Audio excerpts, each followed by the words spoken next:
Amin ya rabbal alamin.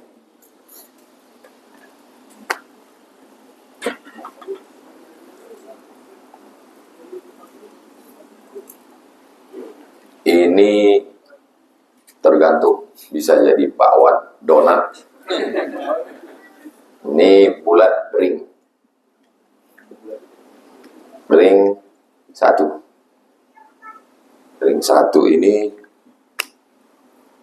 yang masih jauh sekali dari jalan Allah Subhanahu wa ta'ala. Jadi kalau jalan Allah itu lurus, wa anna hadza sirati mustaqima, jalanku ini lurus. Nah, ini kalau jalan Allah itu lurus, wa anna hadza sirati, sirat yang selalu kita minta ihdinas siratal mustaqim. Jalan yang lurus ini dia jatuh, terpleset. Itu kan kalau sawah, di tengah sawah ini padi, di tengah itu kan ada jalan dari tanah liat yang licin.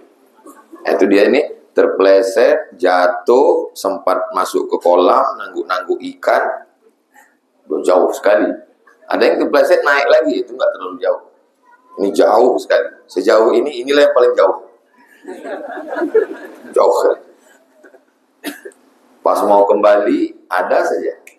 Nah, nantilah, nunggu tua lah, nunggu sakit lah, nunggu pensiun lah. Nah, nantilah, masih lagi enak, lagi nyaman, kongko-kongko, segala macam. Akhirnya, sakau, zina, mati dalam keadaan su'ul. Gak perlu kita sebut nama-namanya. Emang kita tukang absen. Berapa banyak ini yang begitu jauh, sangat jauh. Padahal Allah Subhanahu wa ta'ala kalau kita buka Al-Quran yang pertama kali di antara Asmaul Husna, Ya Aziz, Ya Jabbar, Ya Mutakabbir, Ya Qawiyu, Ya Matin. Ya Qawi yang maha kuat, yang Matin yang maha gagah perkasa, Ya Aziz yang maha berkuasa. Ketika kita buka Quran yang pertama kali, nama adalah Bismillahirrahman, maha kasih, maha sayang. Datang orang yang berbuat dosa maksiat, Bani Israel. Saya banyak dosa, sudah membunuh 99 orang. Wahai pendeta Bani Israel, apakah Tuhan mengampuni saya? Apakah Tuhan itu mengampuni silap dosa saya? Kata pendeta Bani Israel, Tuhan tidak mengampunimu karena kau sudah membunuh 99 orang. Kau masuk neraka. Dia cabut pisaunya. Kalau gitu kau yang ke-100. Genap semuanya. Tapi dalam Islam, pembunuh, pezina, pelakor, LGBT, makan riba, innallaha la yaghfiru an yushraka bihi. Allah tidak mengampuni dosa syirik. Wa yaghfiru ma duna dzalika liman yasha. Allah mengampunkan semua dosa manusia. Semuanya diampunkan Allah. Mandi taubat, sholat sunat taubat, memperbanyak istighfar kepada Allah, maka dibersihkan Allah sebersih-bersihnya. Jadi kita dakwahnya, basyiru, berikan kabar gembira, la tunafil, jangan buat orang lari dari agama. Bagi kita yang sudah dekat kepada Allah, jangan buat orang lari jauh dari agama. Kenapa dulu banyak orang masuk Islam? Karena dulu agama itu ditampilkan dengan lembut, baik, sopan, santun. Wali Songo tahu bahwa ini masyarakat Nusantara ini suka dengan gamelan, suka dengan gending. Akhirnya ditampilkanlah lantunan-lantunan solawat, skaten, syahadatain. Ditampilkanlah dengan gamelan, dengan angklung, dengan suara yang indah-indah. Mereka dulu, nenek moyang kita, familiarnya dengan candi. Kalau dibuat bangunan yang aneh, asing, mereka ketakutan. Akhirnya Sunan Kudus buat menara Masjid Kudus itu dalam bentuk candi. Sehingga mereka nggak kaget. Ini mereka, lembu ini sesuatu yang sakral. Akhirnya Sunan Kudus, sampai hari ini, teman saya kebetulan dulu satu asrama dari Kudus. Kata dia Idul Adha itu nyembelihnya tidak lembu, sampai sekarang tidak menyembelih lembu. Kenapa? Karena supaya tidak membuat orang merasa takut permusuhan. Pakai kerbau. Supaya apa? Untuk menjaga hati. Masa dia nyembah ini kita sembelih Tuhannya. Sampai begitu halusnya. Toleransi yang disuruh itu toleransi, malah kolaborasi. Jadi Islam itu menampilkan sesuatu yang lembut, yang baik, yang ramah. Wa ma arsalnaka illa rahmatan lil alamin. Para habaib itu kalau acara maulid menyembelih kambing, buat nasi mandi, ramai makan. Karena memang makna dakwah itu makan. Dakwah itu undangan makan. Da'a yad'u da'watan. Da'a past tense, yad'u present future. Dakwah, asal kata dakwah itu da'a yad'u da'watan, artinya undangan makan. Kalau kita ngundang makan kan lembut. Bro, ntar kita makan ya. Mana pernah ada ngajak. Makan. Dan dulu setiap dakwah itu ada makannya. Dakwah itu ada makan. Baru inilah dakwah yang nggak ada makannya. Namanya dakwah itu ada makan. Makanya di Malaysia setiap masjid itu ada dapurnya supaya nggak keluar banyak uang pakai catering. Jadi di masjid di belakang itu ada dapur, ada kompor gede, ada periuk, ada wajan, ada semua, dan jamaah ganti-gantian. Nah, nanti ketika habis selesai acara makan. Jadi kalau saya jadwal di sana, kajian subuh makan, kajian duha makan, kajian zuhur makan, kajian asar makan, kajian maghrib makan, kajian isya makan. Saya bilang saya selama di sini ini, saya di kampung saya makan dikit sih. Di sini dikit-dikit makan, dikit-dikit makan.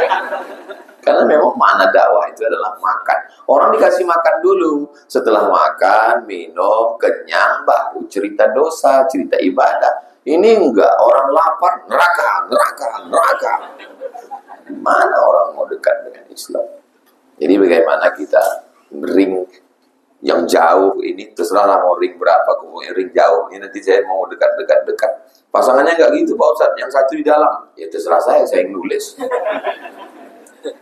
Nah, yang jauh ini kemudian kita dekatkan lagi, barulah masuk dia. Ini ring 2. Yang 2 ini sudah mulai ke masjid, sudah mulai puasa, sudah mulai ngaji. Tapi ngajinya baru penikmat pengajian. Baru menikmati pengajian. Suka, saya senang dengan Ustaz ini. Kenapa? Saya kalau dengan dia merasa tenang, nyaman.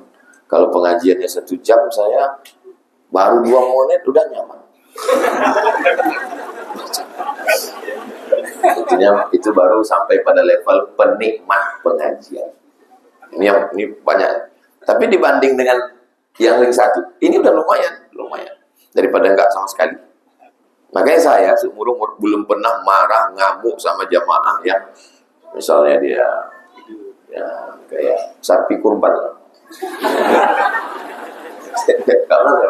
Atau tidur, apa ini? Kenapa enggak hormat pada Ustaz? Enggak pernah, sekali enggak pernah. Kenapa? Karena mbak saya berpikir dia sudah masuk. Dia udah masuk itu aja udah alhamdulillah, daripada dia di sini. Siapa yang sanggup ngajak ini? Saya nggak sanggup ngajak ini. Ini Ustaz dari Sulaiman yang ngurus ini. Dari Sulaiman soal 40 hari ketemu sama pemabuk, masuk ke diskotik, masuk ke sini. Orang mabuk mati. Dia ngurus nih. Kalau saya ini. Dia udah mau ngaji, udah mau. Kalau dia perempuan, pakai hijab. Begitu keluar, hijabnya, rambutnya keluar juga. Nggak pernah saya marah-marah. Kenapa? Karena dia sudah mulai ada etikat baik, sudah ada mulai ingin. Tapi dia baru sekedar menikmati kajian. Nikmati kajian sana, nikmati kajian sana, nikmati kajian sana. Takbir, kuat takbir, Allahu Akbar. Tapi kalau keluar duit untuk dakwah, belum. Karena baru menikmati, sekedar menikmati kajian. Belum, ibarat makanan, baru cicip-cicip aja. Nah, cicip. Kita kan kadang kalau ke airport itu kan sering ketemu dengan orang musyawarah kan. Iya. Dari tadi disenggol. Itu kadang kalau kita beli itu kan baru cicip dikit, baru menikmati. Cicip dikit. Nggak boleh sebut, menjaga kode etik.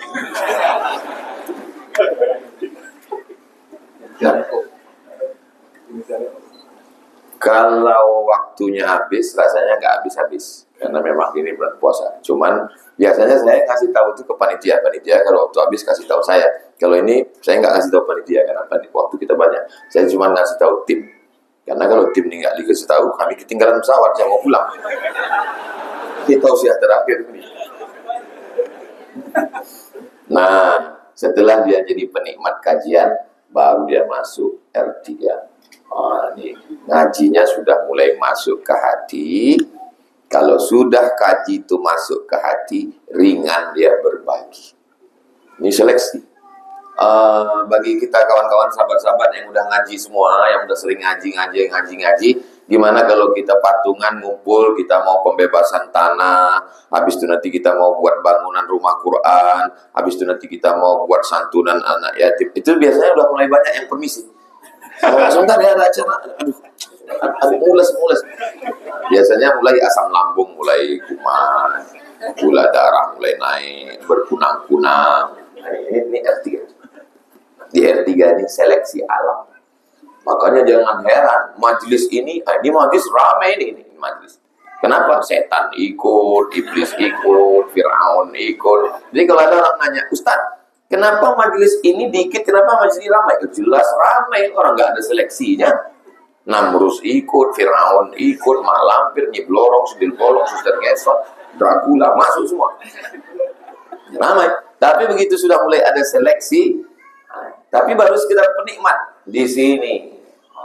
Ini mulai nampak. Oh gitu kresek, udah mulai dibawa. Sedekah subuh untuk tahfiz Quran. Ada yang dompet ketinggalan, ada yang kartu dipegang istri, semua. Biasanya alasannya istri semua. Aku sih sebenarnya mau ngasih, tapi istri. Pas istrinya ditanya, uang dia semuanya megang.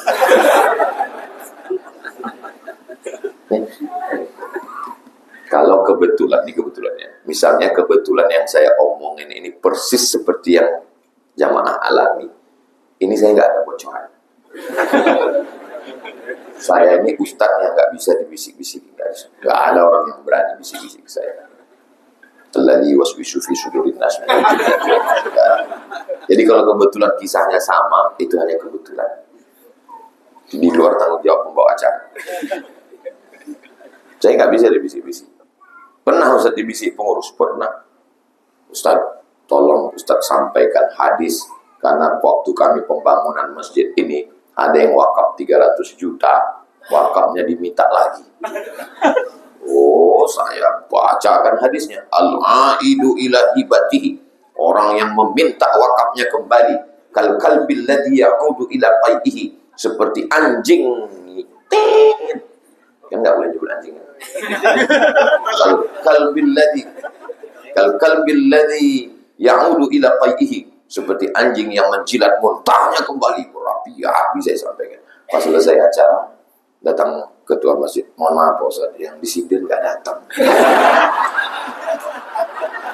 Saya mana tahu ada orang merasa ini nyanyi Ustaz Somani udah dibisikin, nggak ada bisik-bisik, nggak mempan sama saya nggak bisa begitu kan. Saya ngomong ya terserah saya, apa yang ada di kepala saya itu saya omongin. Jadi kunci dengar tausiah saya itu satu, jangan ada merasa tersinggung, merasa benar. Karena beberapa jamaah tersinggung pulang meninggal.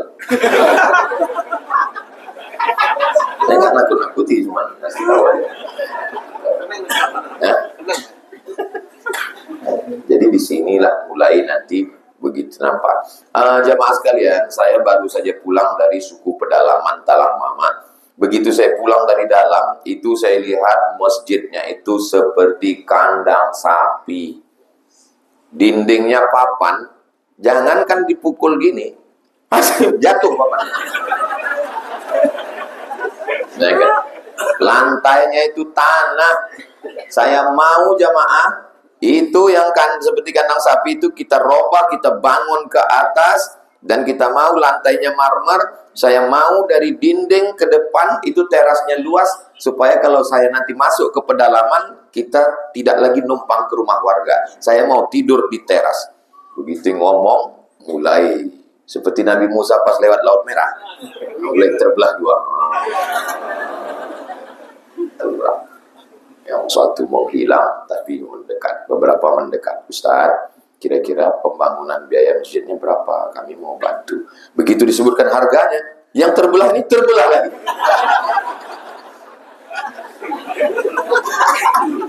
Gitu dia. Memang di sini seleksinya. Kayaknya dari ketawanya mengalami. Salah satu yang terbelah. Memang akan terjadi pembelahan masalah politik, masalah ekonomi. Yang tidak terbagi-bagi itu kan cuma hubungan kita.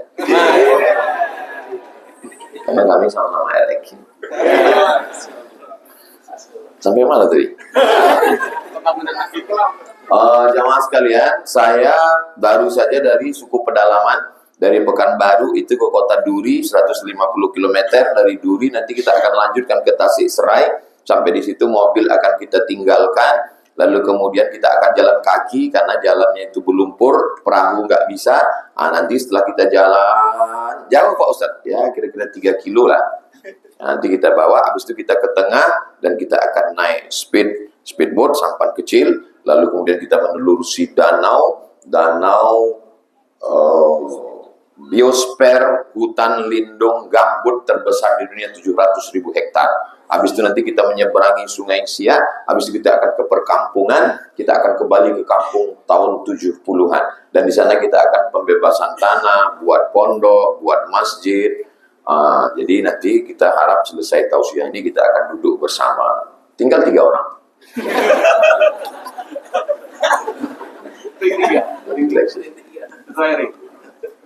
Dan saya, Ustadz pernah kecewa mengalami itu. Enggak. Kenapa? Karena memang mereka lah yang dipilih oleh Allah Subhanahu wa Ta'ala. Ini kita ngumpul nih semua emang ada pilihan. Mohon maaf, ada bapak-bapak dari kota Tangsel ini mengadakan pemaksaan massal. Enggak ada.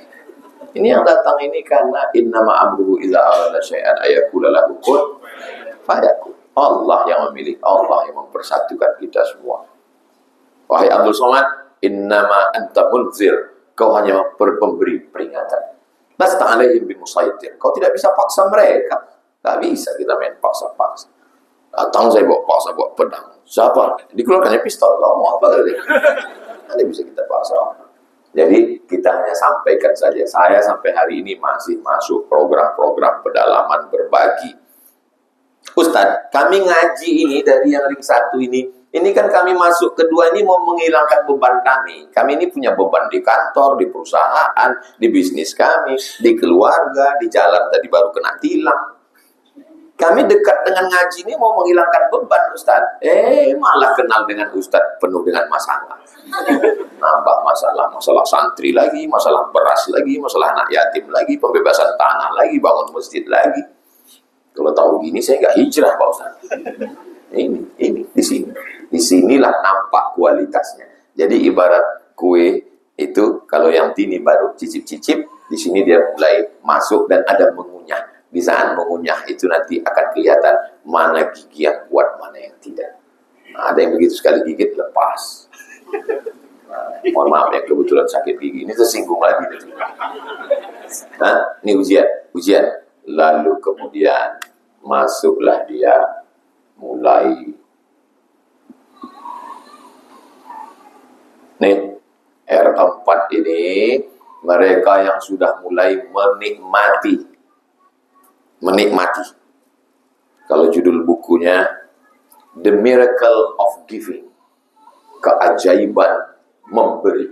Ternyata menerima itu indah, tapi memberi jauh lebih indah. Saya tentang masalah cincinnya, karena kebetulan saya pakai cincin 2. Ini baru dapat tadi malam dikasih, milik mereknya Casio.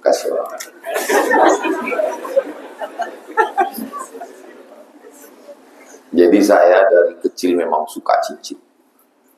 Sampai saya ambil uang almarhumah emak saya. Masya Allah, dapat lagi 3. Allah. Ini mau nunjukkan aja atau mau ngasih?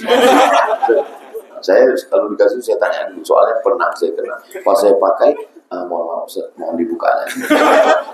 Akhirnya nggak sempat penguangan dunia itu. Ini udah ya, yakin ya. Nah, gitu juga kadang orang jamaah datang bawa keripik, bawa kerupuk apa. Jamaah dimanapun berada, bangkitkan ekonomi umat. makanlah keripik. Datang tim dibawa tim saya sana, katanya, enggak Pak, kami bawa pulang lagi, itu untuk foto aja. Jaket juga gitu, berikut ini pemasangan jaket. Kita pun mau pulang, pas mau pulang, mau dibuka lagi. Nah, jadi saya memang hobi cicin, suka saya dari kecil. Jadi sampai pernah saya ambil uang almarhumah SD, tapi sudah minta izin dan segala. Jadi sampai akhirnya jamaah tahu, dikasih kumpul semua, ada lebih kurang 300 batu. Awalnya saya menikmati melihat, suka ngelihat mana-mana ngelihat. Yang kedua, saya mulai menikmati memakai. Tapi sampai pada puncaknya ada kebetulan orang tukang batu tobat. Saya dikasih batu, satu tas lengkap dengan alat tesnya semua. Saya ikatkan dengan ikat di Surabaya. Saya mulai menikmati yang baru, memberi orang. Ketika dia pakai, saya cetak 20, saya cetak 15. Begitu dipakai orang, ternyata nikmatnya lebih hebat daripada saya makai. Jadi ternyata kita punya proses dalam pikiran, itu gak bisa dilihat manusia, ada dalam hati. Nikmat pertama melihat, yang kedua memakai, yang ketiga saat memberi kepada orang lain, dia merasa lebih nikmat. Saya merasakan itu pada kasus cincin. Kalau gitu sekarang Ustaz bawa, enggak ada. Saya lebih baik saya kasih tahu sekarang daripada setelah ini nanya ada berapa. Ahlan wa sahlan. Tuhan, barakallahu fikum. Masya Allah, tabarakallah. Mudah-mudahan Ustaz Ridwan panjang umur, sehat pada guru kita semua. Barakallahu fikum. Ini juga dikasih orang. Nah, ini juga dikasih orang. Masya Allah, tabarakallah. Jadi jangan kita kaget kalau ada yang ini orang-orang yang sudah menikmati. Saya yakin dan percaya ada yang nanya, kira-kira berapa ya santri musyawarah sekarang? Kira-kira 1 bulan perlu berapa kilo beras ya? Kira-kira mana yang perlu dibebaskan? Kira-kira mana? Saya ketemu makhluk-makhluk begini. Ustaz Somad, Ustaz tolong buatkan yayasan tahfiz Quran. Nanti akan saya buatkan. Ini nanti tinggal panggil santri-santri dan gurunya. Dibawalah saya ke Bogor. Saya tengok pondok tahfiz yang dibangun. Terus saya tanya sama ini Bapak buatkan pondok tahfiz Quran begini ini, apa nggak khawatir diambil orang? Karena Bapak nggak ada MOU. Bagaimana kalau diambil yayasan? Sudah banyak yang diambil Pak Ustaz. Loh, Bapak nggak tuntut? Saya biarin aja. Kenapa? Makin diambil rezeki saya makin melimpah Pak Ustaz. Saya ketemu makhluk-makhluk ini, cuma nggak banyak. Sudah hampir-hampir punah. Perlu dibudidayakan. Lain padang, lain belalang, lain lubuk, lain ikannya, lain tempatnya, lain. Saya ketemu dengan makhluk-makhluk yang model R4 ini. Hampir setiap. Pergi saya dari mulai atas, ujung Sumatera. Ustaz, tolong doakan saya. Doakan apa Pak? Doakan supaya saya bisa bangun masjid. Berapa Pak? Ya 99 Pak Ustaz. Dia mau minta bangunkan masjid 99. Ada manusianya. Nggak boleh sebut. Biasanya orang begini kalau diceritakan dia tahu marah. Saya nggak mau riak Pak Ustaz. Saya nggak mau hati saya rusak Pak Ustaz. Maka selalu saya simpan. Lalu kemudian saya pergi ke satu tempat. Ustaz Somad, umurnya 85 tahun. Saya selalu berdoa gini Pak Ustaz. Gimana doa Bapak? Ya Allah, matikanlah aku kalau pembangunan masjid ini sudah selesai. Terus masjidnya nggak saya selesaikan Pak Ustaz.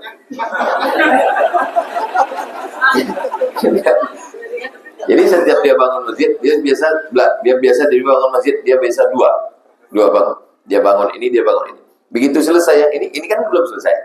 Nah, nanti begitu ini hampir selesai, dia bangun lagi.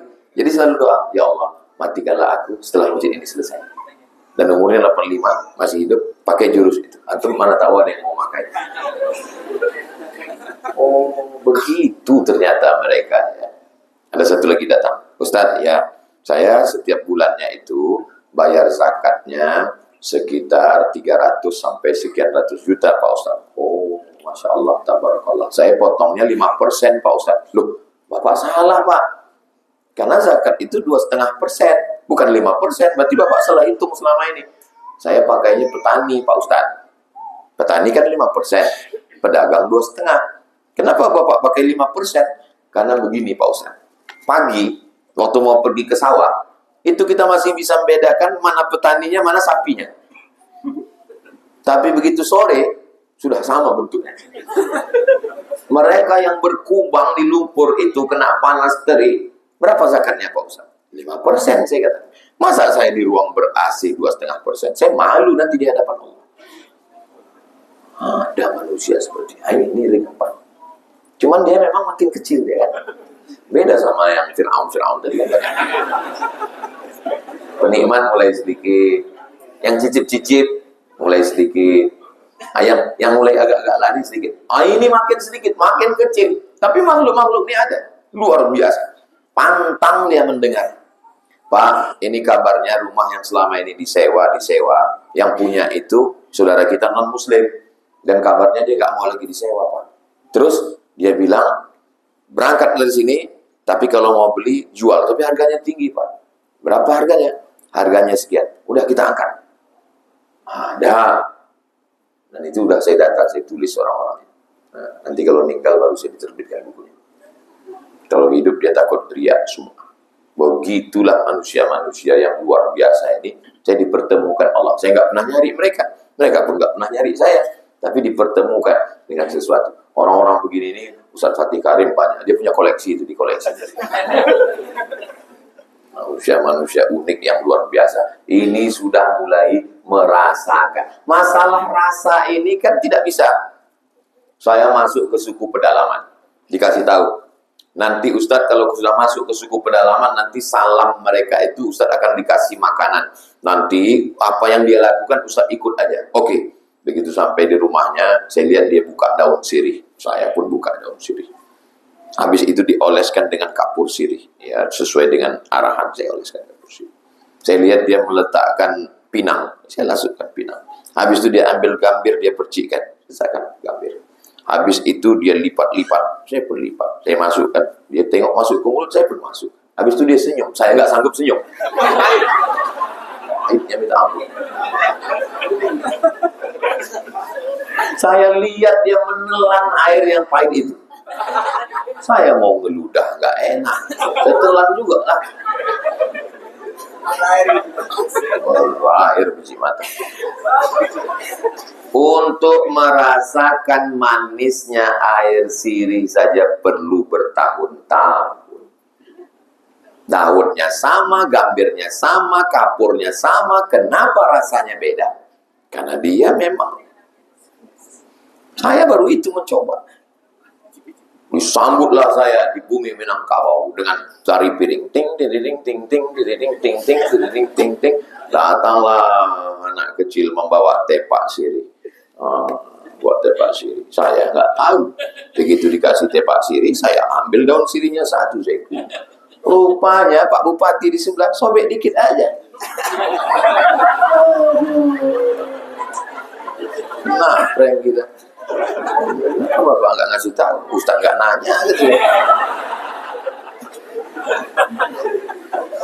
Untuk merasakan manisnya itu perlu latihan perubahan rasa sampai akhirnya. Dibawa sampai kantor gubernur Jawa Barat. Kang Aher, Masya Allah, cipika-cipiki. Ustaz Somad, saya akan kasih Ustaz minuman terbaik. Oke, siapa takut, saya bilang. Ini dari biji kopi sudah diseleksi. Lalu biji kopi yang diseleksi ini kemudian dimasukkan ke tanah. Tanahnya juga tanah pilihan. Sesuai dengan berapa derajat Celcius di atas permukaan laut. Lalu kemudian dari sekian pohon ini, inilah pohon yang terbaik. Dan kopi ini sudah juara 1 musabakoh kopi internasional. Biasa ini Kang Ahmad, saya bilang. Iya. Inilah dia hasil kopinya Pak Ustaz yang udah seleksi. Saat pemetikannya dilihat kulit kopinya, kualitasnya, bukan asal potong aja sampai daun-daunnya. Itu Ustaz kalau minum kopi pahit sekali, itu daun sama batangnya ikut sekalian. Ini kopinya pilihan Ustaz. Mantap sekali nih Kang Aher, ya. Akhirnya dituangkanlah. Ustaz saya kasih tahu cara menikmatinya. Gimana Kang? Nanti Dia nggak boleh langsung minum, Ustaz. Diseruput. Jangan bayangkan. Diseruput. Oke. Setelah diseruput, Ustaz jangan langsung telan. Tahan dulu beberapa menit. Tahan. Saya pun ikut. Seruput, Ustaz. Oke, tahan. Ya. Habis itu Kang Aher senyum. Ustaz merasakan pahit Kang Aher. Untuk merasakan manisnya kopi, ternyata beliau itu bertahun-tahun, berpuluh tahun, baru dia bisa tahu rasanya. Apalagi untuk merasakan ini. Nah, jadi jangan pernah baru hijrah pagi, siang cicip-cicip, malam mengeluh. Kenapa saya belum merasakan manisnya ibadah? Ente udah berapa lama? Baru malam Ramadan ini. Ya nggak bisa. Ini proses yang panjang, tapi terus berkelanjutan. Jangan pernah bosan. Sakit bukan azab, bangkrut bukan azab, mati bukan azab, kehilangan bukan azab, perpisahan bukan azab. Azab itu apa? Azab itu adalah tidak merasakan nikmatnya berbagi, tidak merasakan nikmatnya membaca Quran, tidak merasakan nikmatnya lama-lama sujud saat tahajud. Itulah azab. Buya Hamka duduk. Ditulis oleh anaknya Irfan Hamka. Diabadikan dalam buku ayah. Baca Quran. Sekali duduk berapa? 7 juz. 6 juz, 7 juz. Kita satu halaman Quran digital. Itu pun kalau istri mendekat. Begitu istri menjauh, scroll.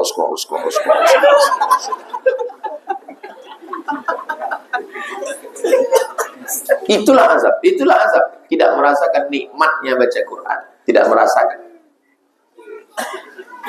Abu Darda diangkat tugas jadi imam di Damaskus. Jadi imam. Malam itu dia baca Quran, paginya sahabat datang semua dengan berurai air mata. Apa kata mereka? Mata'atana lailata ya Abu Darda. Tadi malam engkau membuat kami sangat nikmat dalam ibadah itu, wahai Abu Darda. Bersyukur, terima kasih nikmatnya kami tadi malam. Berapa yang dibacakan Abu Darda kepada mereka? Rubu'ul Quran, 7 juz setengah. Kita kalau sampai imam itu baca 7 juz setengah, langsung kita telepon pengurus, tolong ganti membantu. Kenapa kita tidak merasakan manisnya tahajud? Kenapa kita tidak merasakan manisnya berbagi? Mereka yang sudah sampai pada level ini, maka ini mengatakan gila. Yang sudah sampai ke R4 ini, yang ini mengatakan ini gila. Lukisan. Semua berdecak, kagum melihat lukisan. Seperti melihat kucing Anggora. Tiba-tiba datang beberapa orang. Apa ini? Lukisan abstrak. Nggak sampai level dia ke situ. Tapi ini orang-orang yang sudah merasakan. Saya sudah kasih contoh makan sirih, minum kopi, lukisan abstrak. Nggak juga paham. Memang orang lapar susah paham. Dasar lemah SDM.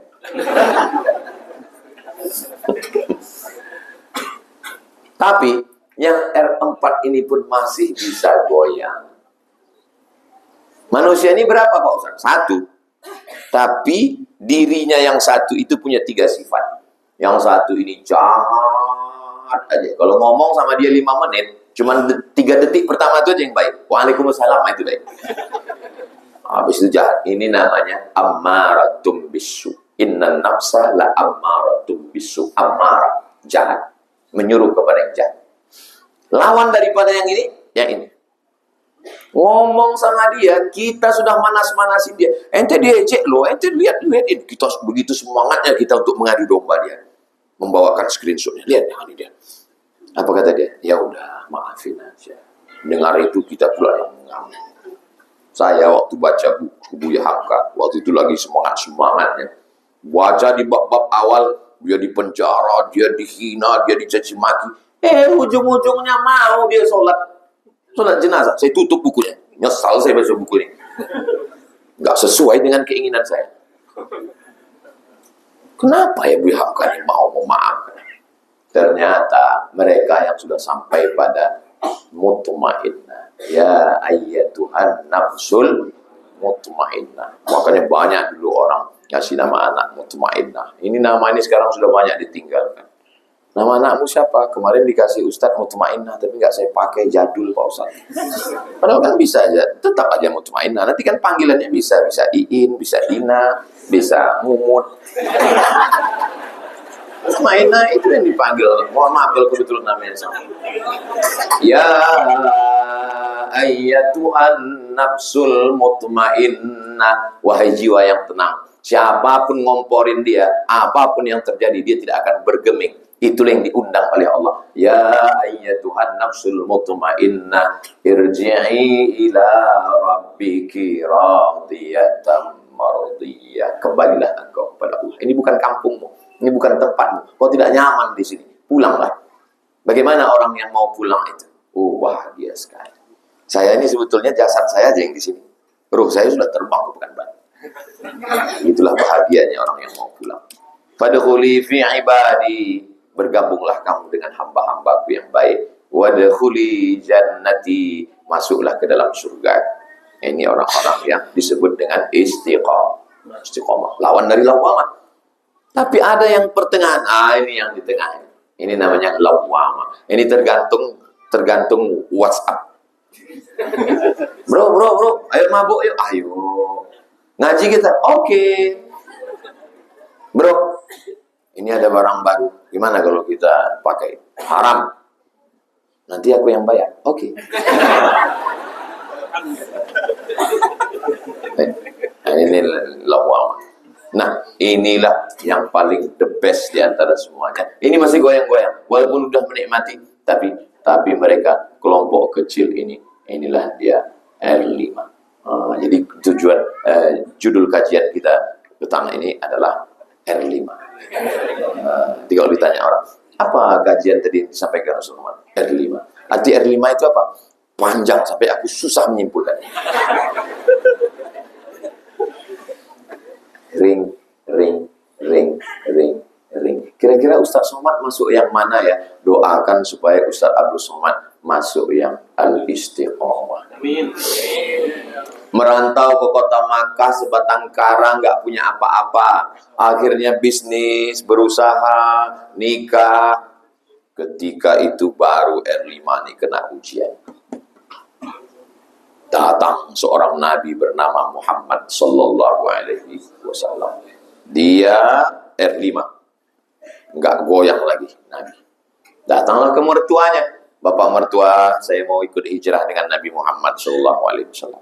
Terus saya mau bawa anak istri saya. Kamu dulu datang ke rumah ini sendirian atau bawa anak istri? Sendiri. Pergi dari Makkah, tinggalkan anak istri. Jangan bawa. Ini anak saya, ini cucu saya. Lalu kemudian dia mau pergi. Kata penduduk Makkah, dulu kamu datang ke Makkah ini punya harta atau sebatang kara? Sebatang kara.